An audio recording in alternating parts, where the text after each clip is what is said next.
Hello and welcome to this first pilot test episode of Disney Do-Overs. I'm Jill. And I'm Annabeth. We're going to be talking about Disney animated classics and their live-action remake counterparts. Because we like it. Yay, Disney! Yay, Disney! Questionable yay to remakes! Our first episode today is, it's a tester. It's not really a remake.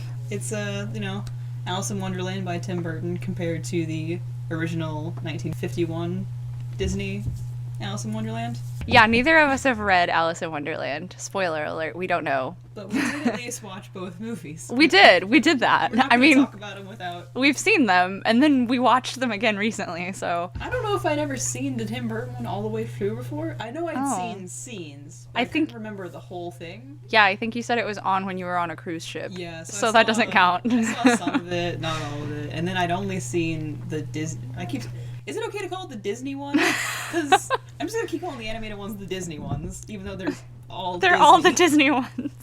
But the old one, I don't remember seeing as a kid, but I saw it when we were watching through all the Disney movies in college. We never got through all of those. We were trying to watch all the Disney movies in college. That would be a fun podcast. That would. Every Disney animated feature in order, and talk about the evolution of Disney. Also, we realized that everyone and their brother has a Disney podcast, so get over it. Nothing's original. Everyone and their brother has a podcast, period. That's true.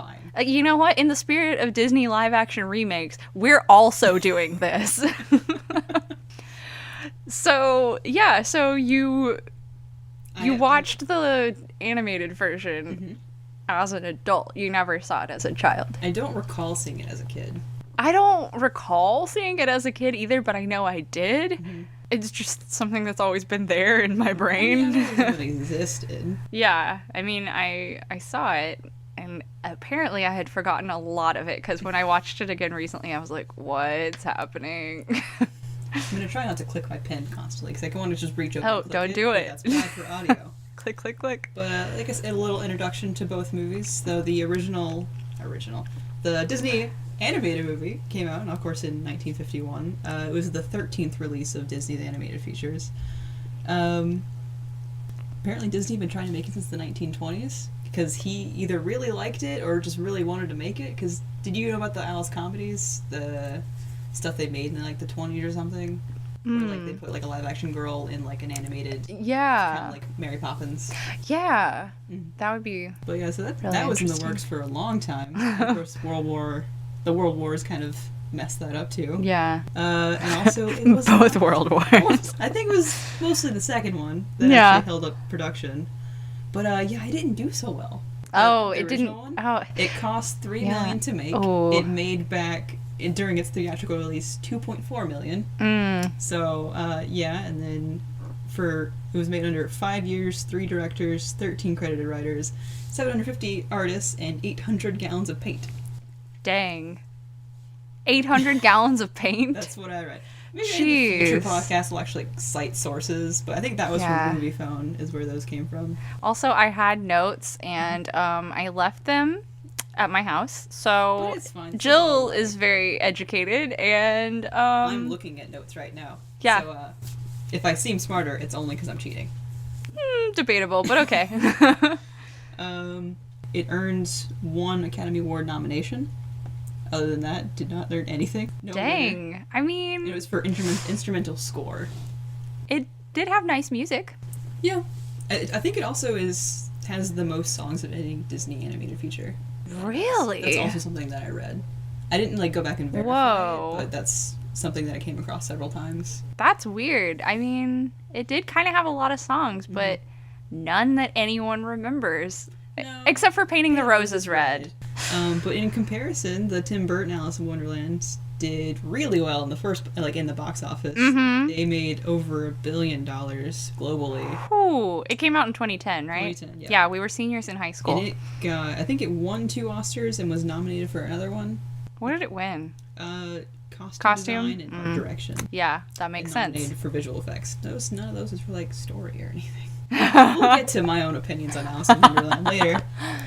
But in comparison, like, the first movie did really well, and this one had a sequel, which we're not going to talk about because I haven't watched it. Oh, I haven't watched it either. We should But, have. It had a sequel, and that sequel did not do well at all. The sequel looked like, I don't know. A lot of people online were saying, wow, this is like a fan fiction I read one time. And I was like, oh, it does kind of sound like it if you read the synopsis. I can't remember what it's about now, but... It is funny, though, because the Tim Burton one is more of a sequel than a remake. Definitely. So the sequel is a sequel to the sequel to a sequel. It's a sequel to a sequel of a movie that is actually 2 books. Yeah. Because the original animated Disney movie is combining Alice in Wonderland and Through the Looking Glass. Yeah. The Red Queen, or Queen of Hearts, is a combination of the Red Queen and, I guess, the Queen of Hearts? I haven't read the books. What's your opinion of the animated Disney movie?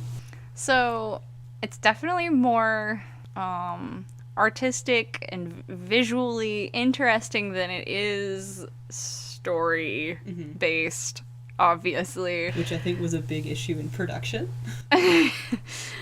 Yeah. And why it didn't do so well in the box office to begin with. Yeah. It's very not plot heavy because the book itself is very not plot heavy. Yeah, it's very nonsensical, which is kind of the point, but at the same time, it kind of makes it hard to watch.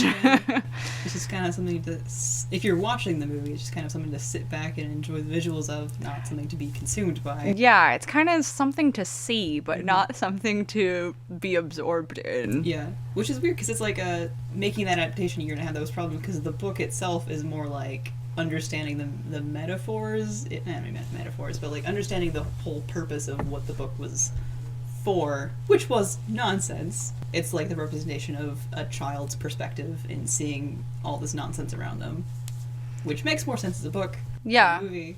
Not that you can't do it as a movie. Yeah, I feel like I was not that weird as a child. Well, it's all about weird kids. My imagination was nothing like Alice in Wonderland. My imagination had stories that made sense. Well, no, it's like going through life, just kind of experiencing like something you don't understand and kind of seeing it as this nonsense. Yeah. Or, like, I don't know. No, I was about to talk about the Tim Burton one. We're still talking about the animated one. I mean, unless you have something to say about the animated one, you can go ahead and start on the Tim Burton one. No. It is a bit comparison. I mean, I did have other things to say about the animated one, but I wanted to go to the Tim Burton one really quick because I think this made sense. Because the Tim Burton one, basing it on what you said about, like, the animated one being kind of a child's perspective, going through life, things don't make sense. The Tim Burton one kind of Wizard of Oz's things, which I thought was interesting as far as like Wonderland being kind of a representation of Alice's life and things that do and don't make sense and all that. Because like the characters, it does, but like if we're gonna get into it, but like it's they're gonna have some issues. I mean, it does have some issues. It has some big story issues. It does. Yeah, I don't know. That one makes more sense if you're talking about, like, it's a representation of things she's trying to understand in life, because it does do the Wizard of Oz thing where, like, oh, this character's kind of like this character in her real life. I mean, in theory, that's how it would have been in Alice in Wonderland. Like, you don't see much of Yeah, her life. you don't, yeah. Maybe the book does that more, where you see more of her life beforehand. Maybe. I haven't read it, I don't But the animated movie definitely doesn't do that at all, because you've got her mom and her cat, and then she goes to Wonderland, and that's it's it. more of a representation of society as a whole, an adult she would come into. Like, Yeah. Come across. I did think that there was actually a couple of themes, at least, in the animated movie. If not a story, there were definitely, like, thematic elements. So, like, I feel like one of the major themes was about being led astray.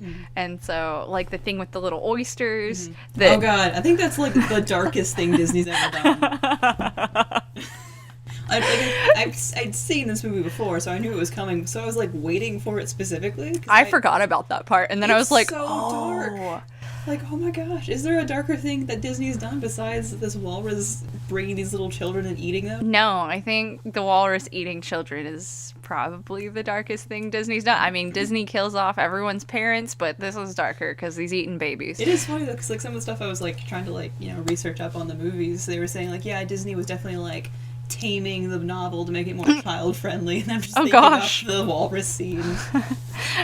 I mean, it was a fun scene. I mean, I guess it's not gory and gritty. No, it's very bright and colorful. It's a whimsical massacre of children. Since we're talking about the movie, has nothing to do with anything else other than every time I watch an old Disney movie, it makes me really happy because I love The sound.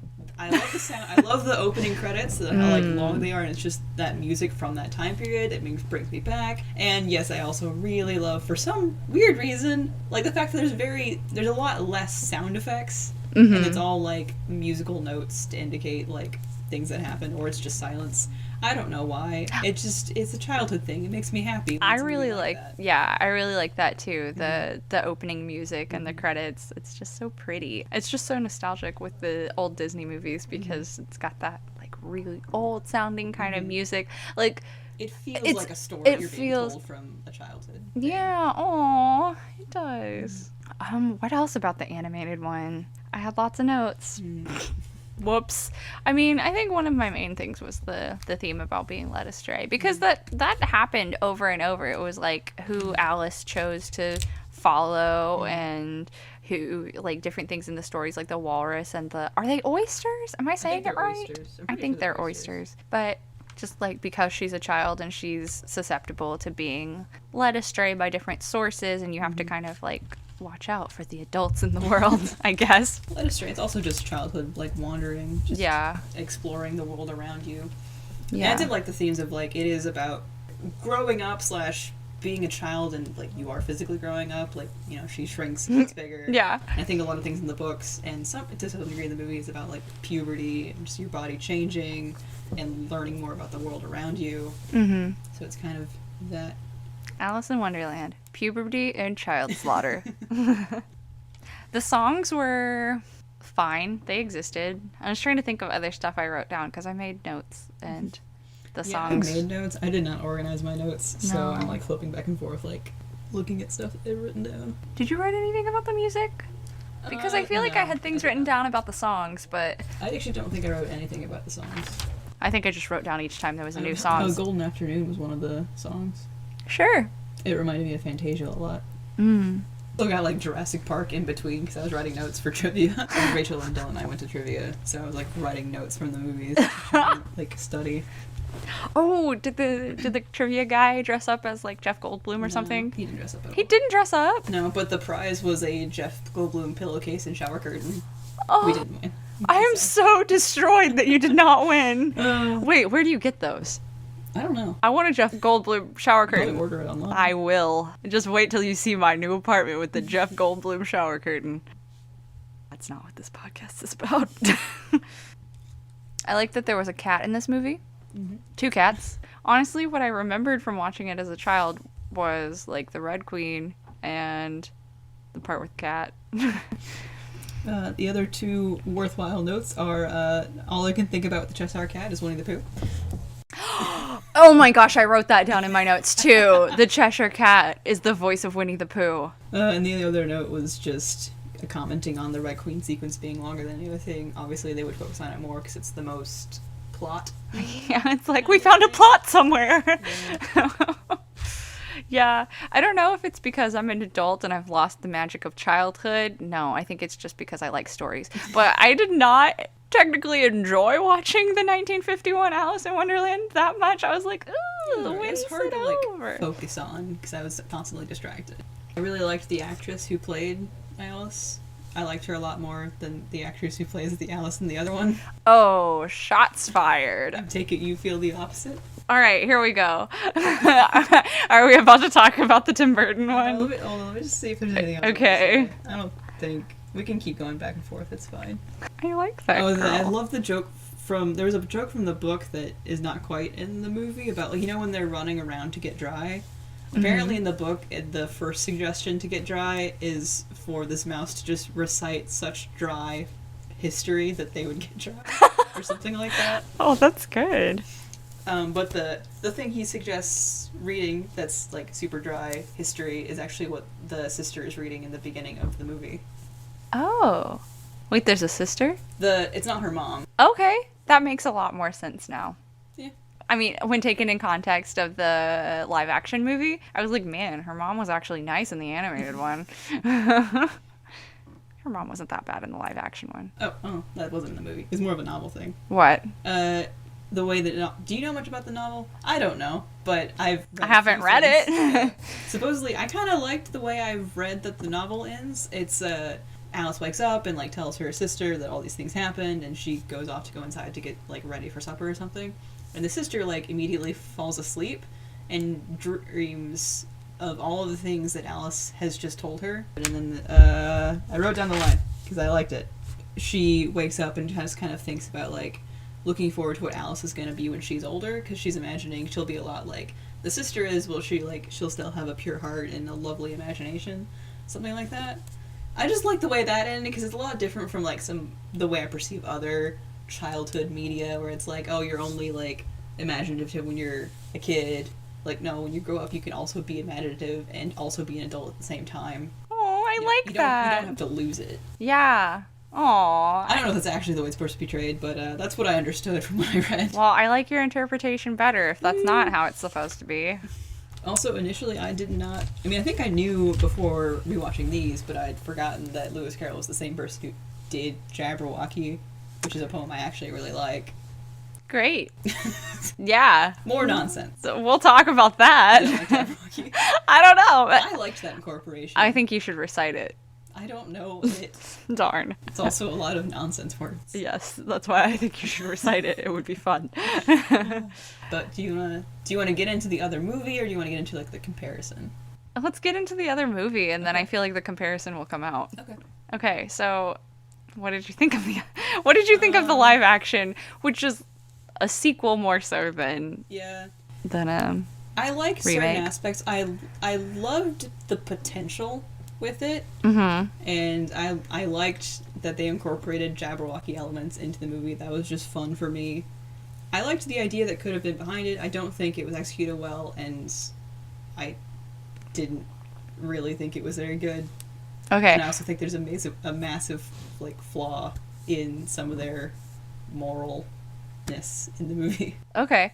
So for anyone who hasn't seen the live action one, which, why are you listening to this podcast? You must be confused. I listen to podcasts all the times where I haven't seen the movie. I'm just listening to their... That's true. I do that a lot with But videos with this podcast, too. You may not understand, because we're just going to assume you have seen it. Yeah. Okay, so if anyone hasn't seen the live action movie, it came out in 2010, and it's more of a sequel because it deals with the, like, young adult Alice rather than child Alice. She's like 19. Yeah, that's how old she is. I was like, is she still a teenager? 20, so. Okay, yeah, so she's 19.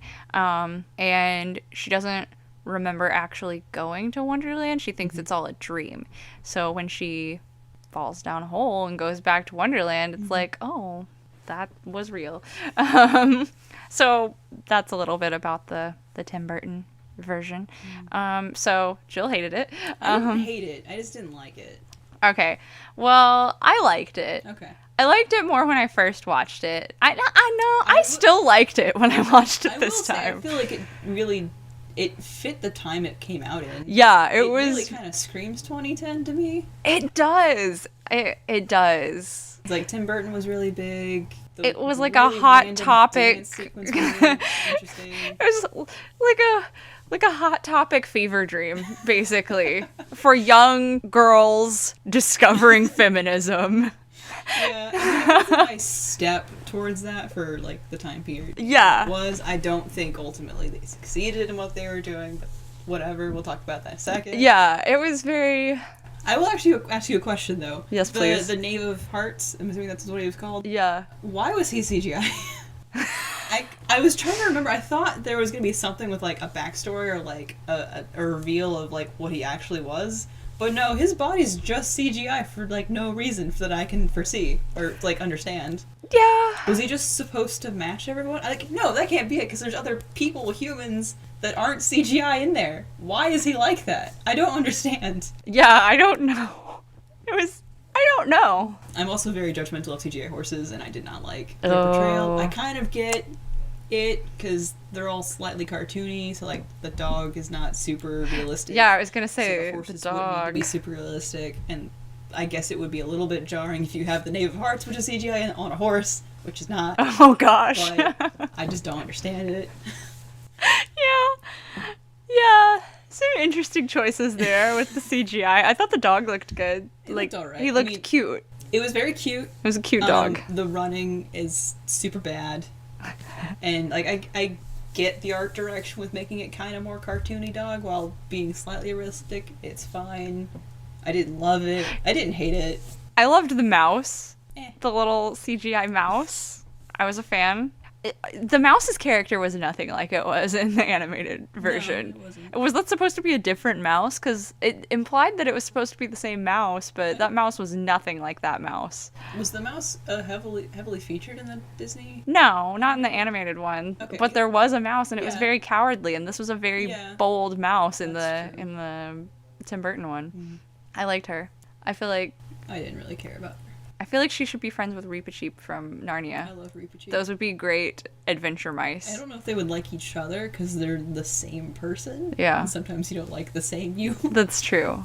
Very, like, brave and not dim-witted, that's not the word, but, like, very not aware of what's going on because they're overly brave. Yeah. Both mice are like that. I like brave mice with swords. So what else about the movie? I liked that it had a story. But yeah, the idea of, like, it being, like, a story where it's, like, and also not even the same idea was, like, the original is more, like, a child's sense of wonder, whereas this is more, like, still growing up, but you're older, so it's about taking responsibility more so than, like, just exploring the world. Yeah, and it's like maintaining that sense of wonder Mm-hmm. when a lot of the people around you are saying just, like, Yeah. be a boring grown-up. Mm-hmm. And Alice was like, no. How about I don't? So it's different, and that's fine. That's totally, like, it's a good thing. Yeah, it's doing something. Yeah, it's fun to do something. That's good. Yeah. It was very tropey, but also... Tropes aren't bad.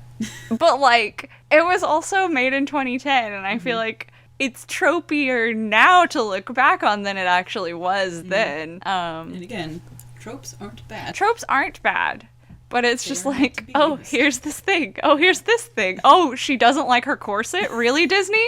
No one in Disney likes their corset. Yeah. Corsets are fine. Like, they're just another pair of underwear. It's not a big deal.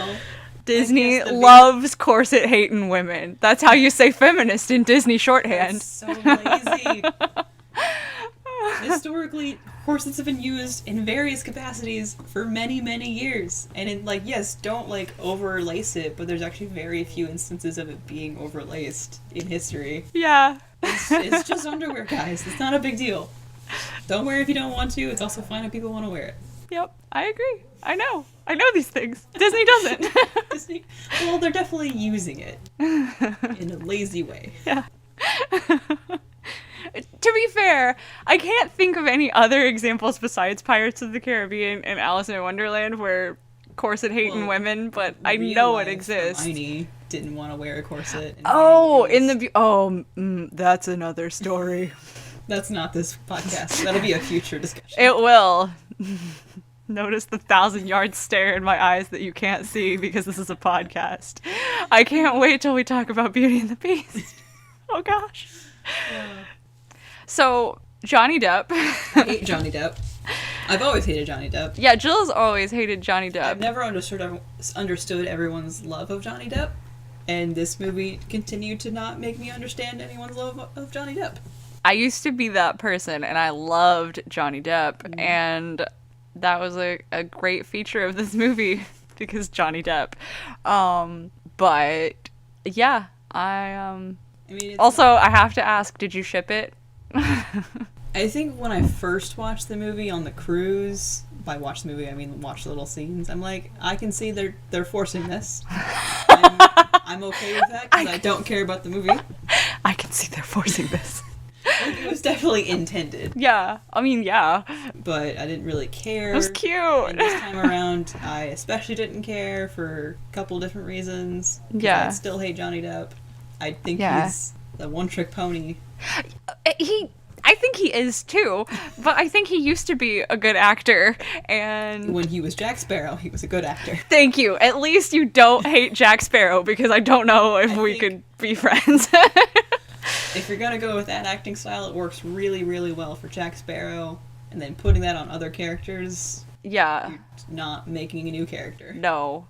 He was not. I don't think he was good either, because I He can was- see, like, I don't really know why he went for, like, mean Scottish sometimes. I didn't get it. mean Scottish. And then other times he was, I'm assuming he was trying to, like, mimic the speech of the Mad Hatter from the animated ones, because he had that, like, lisp or whatever the guy had. Uh-huh. Like, he would try to speak like that, but it was super subtle. It wasn't really worthwhile to me.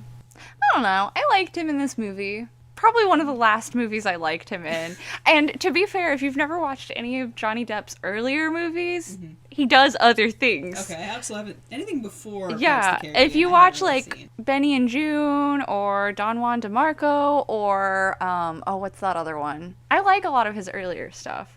And obviously I like Pirates of the Caribbean. And I liked him in Alice in Wonderland. I liked him a lot in Alice in Wonderland when I first watched it, but I kind of liked the idea of making the Mad Hatter kind of more because like he's been super popular over time.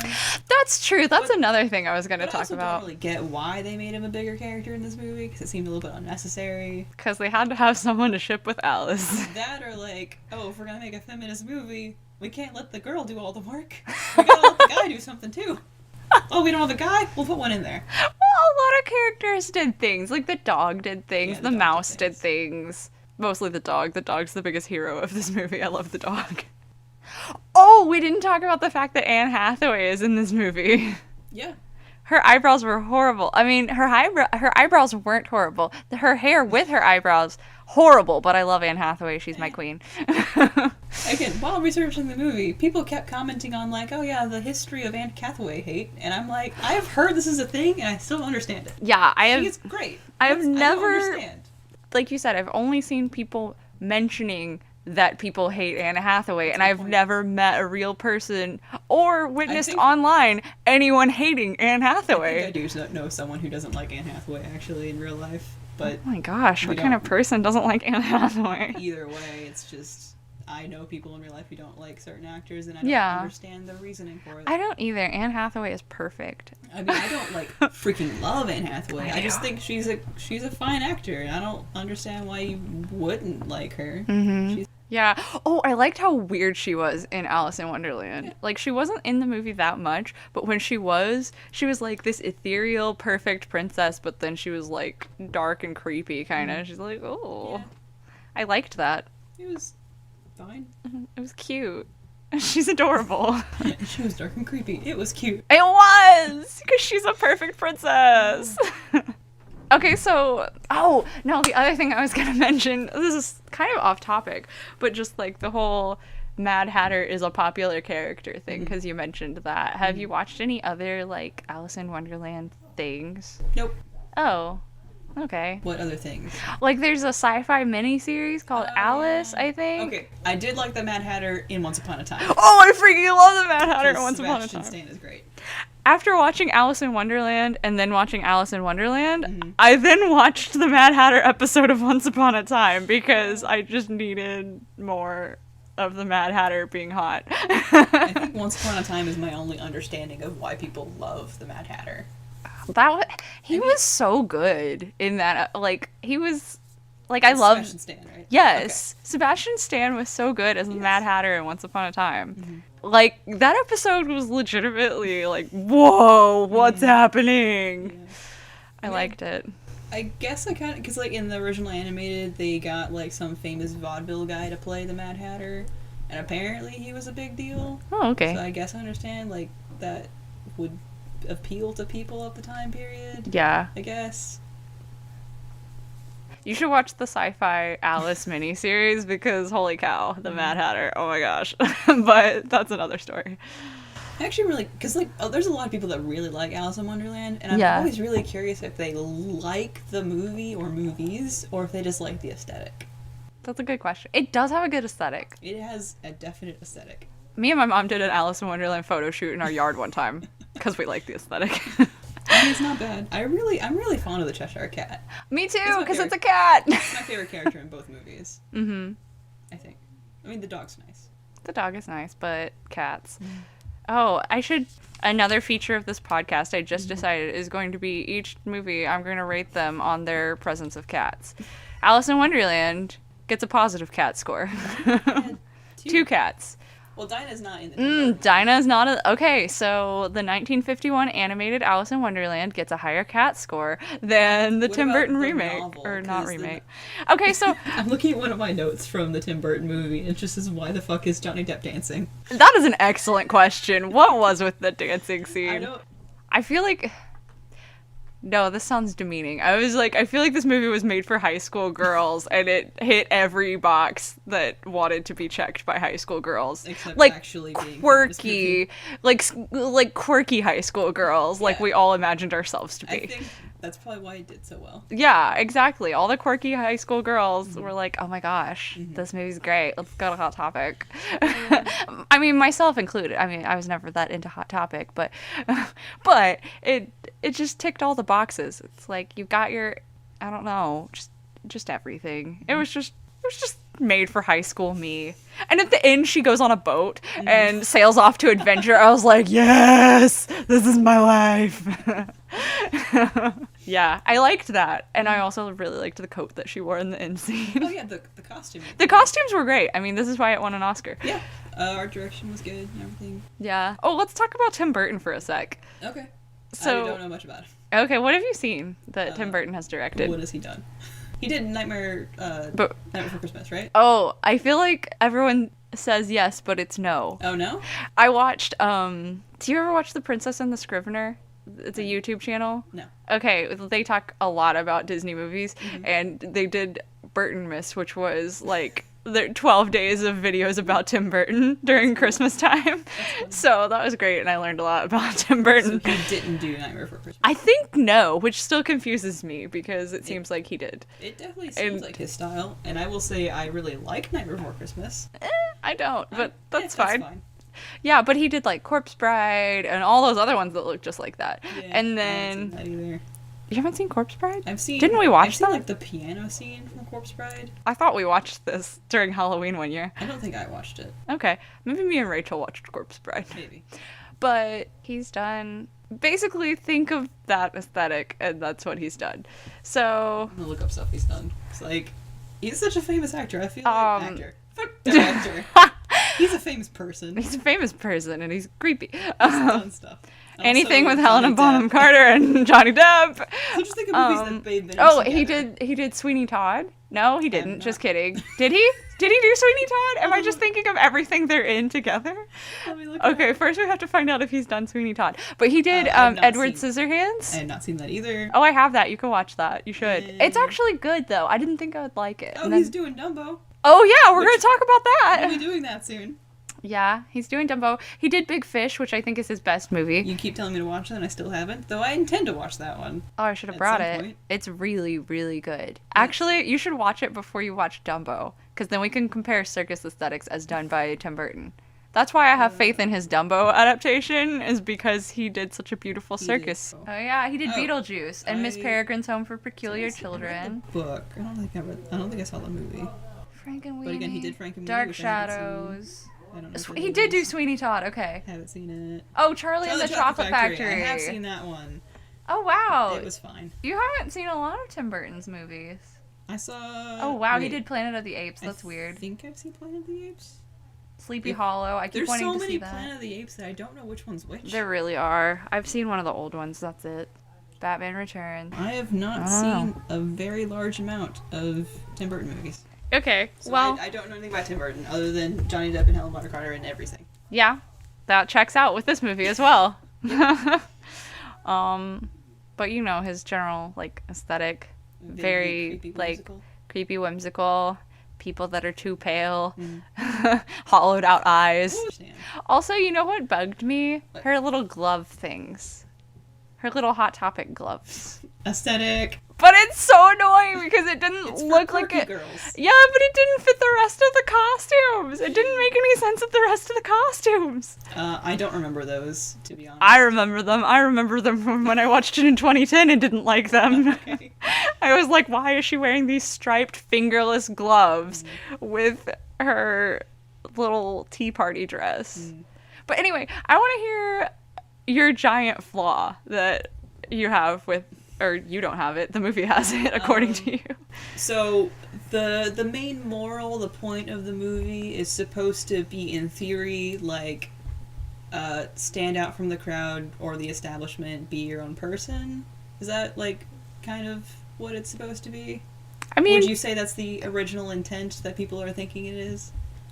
Maybe. Or, like, what would you say is I would say, like, well, like, when they kept saying that she wasn't the right Alice and that she had lost her muchness and stuff. So I think it's, like, finding your inner strength and, like, rising to the occasion, kind of, because it took her a while to accept, like, her destiny or whatever.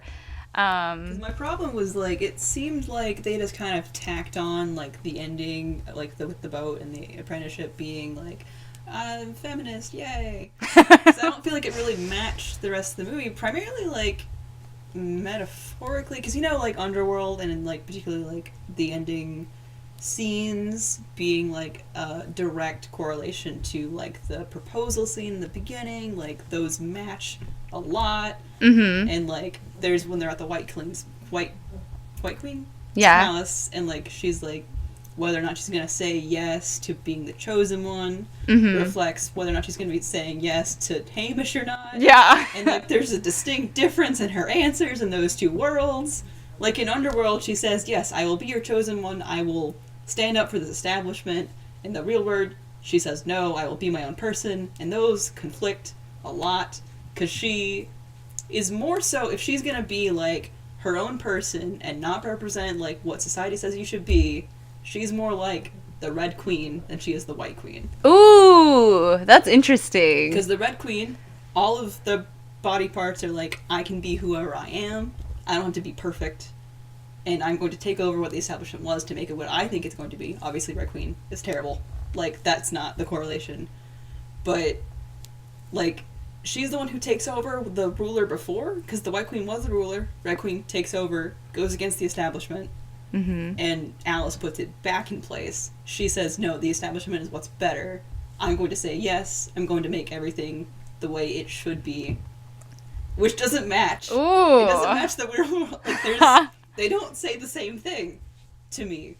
That makes sense. And also, why is a big head gotta be the big thing about the big queen? Like, why is that a bad thing? Like, She's got a big she head. has so many more reasons to be a terrible... Like, there are so many more reasons for her to be hated than always saying, oh, big head is the one who's doing this. And, But like, I think they hated her because she was terrible, not because she had a big head. They only talk about her big head. And, like... Well, you know how when you don't like someone, you pick out a feature which of is them? not something that should be shown in movies for children. Well, that's not a nice thing to do, but it's what people do. But, like... They're like, oh, Donald Trump, that orange loser. You know, you call people by, like, bad things That's about not them the way you when should you don't confront like them someone. for, like, You should confront real them reasons. for what they're doing. Yeah, but And also, there's... I'm just saying I they don't know. don't dislike her because she has a big head. They dislike her because she's, like, terrible and She is beheading terrible, everyone. But, like, unless there's something in the book that I don't know, why is her big-headedness being an issue unless they're just using it to show her own arrogance? Oh, because she's big-headed. Like, that's the only thing I got with, but... I don't know, I don't feel like Yeah. it's strong enough. And all the people having, like, fake body parts. Yeah. That was weird. Because the White Queen said, like, her parents always liked her more. So, I mean, it seems like she was made fun of. It's not an excuse for killing people. It's really not. Don't do murder, kids. But I don't feel like it's a very strong way to do a movie. Yeah. Oh, I really like the way you did her hair. And, like, I do think Helen Bonham Carter did an amazing job as the Oh, Queen. yeah, she was great. She did fantastic. She was, like, the funniest character in Yeah. the movie. She had a lot of good, like, subtle little lines and just, like, little quirks that made her I hilarious. think she did a really good job. Yeah. I like her a lot. I think she's a great But yeah, the Red actress. Queen is not sympathetic, but I do think she's more of a reflection of Alice than the White Queen, Yeah.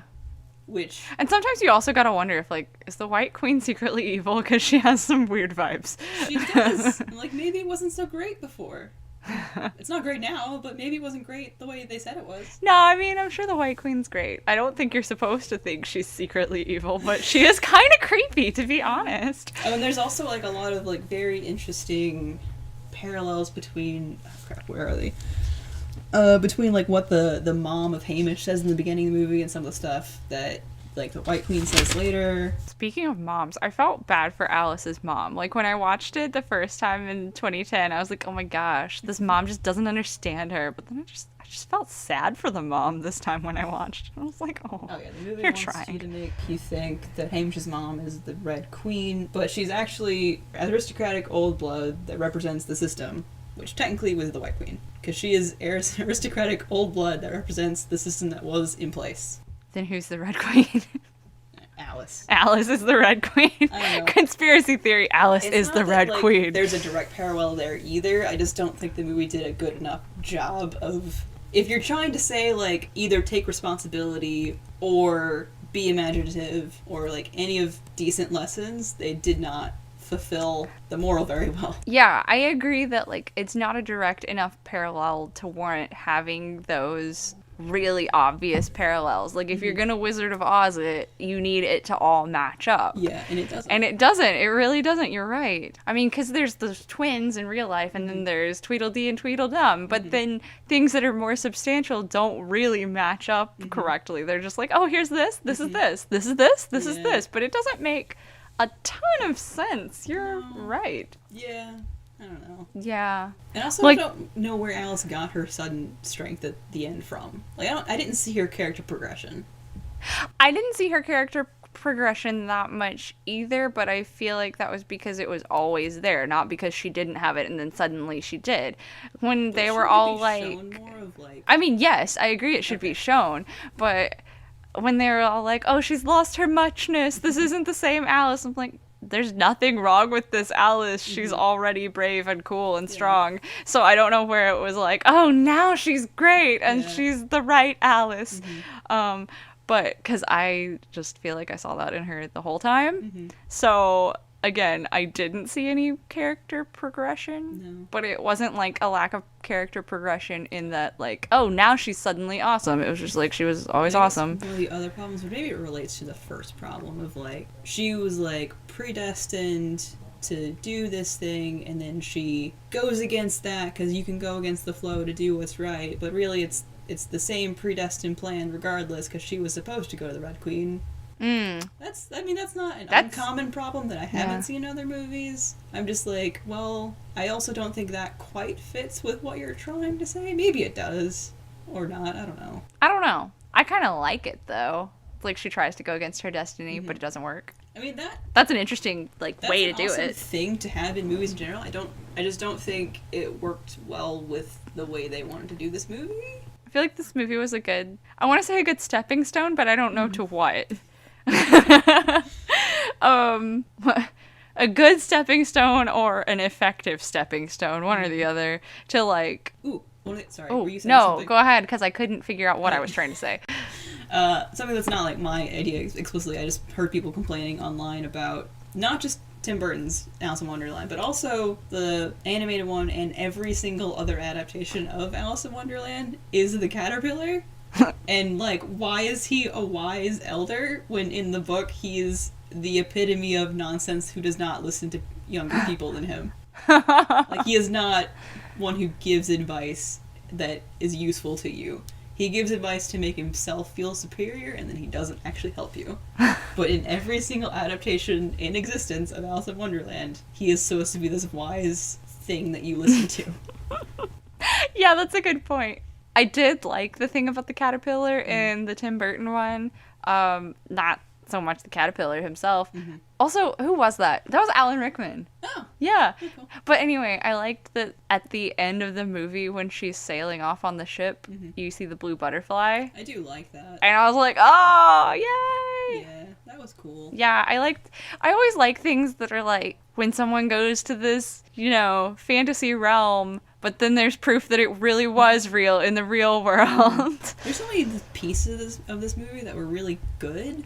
Like, obviously, as I said, I really like Jabberwocky poem, and I liked that they used Carol's other works in the movie to put a bigger story over the framework. And of course, the art direction was fantastic. I really liked that the White Queen was chess pieces. There's a lot of, like, things that were so good potentially.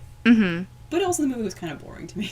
Oh, really? I didn't think it was boring. I think a lot of your criticisms about what it was trying to say are very valid because it is kind of jumbled. It's a little muddled. But at least it's not as muddled as the 1951 animated. But that one's supposed to be It's supposed to be muddled. That's the whole point. I know. I just prefer things with a story. Yeah. But I definitely liked the Tim Burton one more, especially as like a 17-year-old girl who was like, yeah, screw corsets. But I can appreciate it now too for like a lot of the, mostly for the nostalgia factor of being that 17-year-old girl who was like, yeah, screw corsets. But I also really liked what you were saying about I she liked already it. had her muchness. Yeah. They really should have done more with that. Yeah. Instead of acting like, oh, suddenly she's great. It's like, no, she was great all along. I think this was a movie that was kind of a stepping stone to more feminist messages in Disney movies, but it was an interesting stepping stone. You can tell that was their It was their intent for sure. They were good. like, we're going to empower girls. And I felt very empowered walking out of that theater to the Avril Lavigne end credit song. I'm pretty sure it was Avril Lavigne because 2010. Hot Topic. How many times have I said Hot Topic in this recording? Not as much as the movie screams. That's true. But yeah, no, I felt very empowered as a young adolescent girl, so it was effective. That's good. I didn't watch it as an adolescent girl, so. You're still an adolescent girl. I'm 27. Oh my gosh! That's- We're old! That's more than adolescent, right? That's true. Yeah. Man, that's verging on not even young adult anymore. You're like adult. We're just adult. Gross. I'm 3 years from 30. That's. I'm gonna have a hairball. And we're watching Disney movies. That's what we're meant to do. Because anyone can watch a Disney movie, young and old. That's You right. can gain anything. We support all things Disney forever. Well, I mean, don't go too far. So which one did you like better? Because I said I liked the Tim Burton one better. Did you like... I'm gonna go with the 1951. I figured you would. I mean, not. They were both fine. Yeah. I didn't love either of them. They were both very artistic in different ways. Yeah. I really liked the art That is and definitely the strong point of Alice in Wonderland. Is Yeah. The art. Mm-hmm. It was very, like, I feel like they did some experimental things with animation in the 1951. Mm-hmm. It was really interesting, especially, like, that early on in the history of Disney animation. Yeah. 800 gallons of paint. 800 gallons of paint. Alright, I think I'm mostly out of things. I think we're done. We should have some kind of sign outro. off. Yeah, like, Thanks for watching our Disney Duo podcast. sure. I don't know. Thanks. Disney. Uh, We own nothing. what do we know what we're doing next? What are we doing next? I mean, I think should we we should do 101 Dalmatians? I would like to do that. We started with this one, even though 101 Dalmatians was like the first one, unless this is our we're test podcast missing something. to see if how it would go, because your first one's always your worst one. Yes. So we didn't want to do one we really liked. Hey, I liked Alice in Wonderland, but But I really like 101 Dalmatians. Okay. I actually haven't seen it in a long time. yeah, we'll see. We'll Yeah. see if it holds up. Thank you for maybe, if you did, listening to our test episode of what could be Disney duos, unless we change the name. I thought Disney do-overs. Do-overs. Either one. Do-overs is way better. That's what I said in the first place. Did you misunderstand? No, the thing is, I definitely heard you say do-overs, which was why I liked it so much, and then Oh. like 5 minutes later, I'm like, what was it? I think it was Disney duos. That's alliteration, right? That is. Anyway, All right. Thank you for watching this pilot episode, test episode Of Disney do-overs.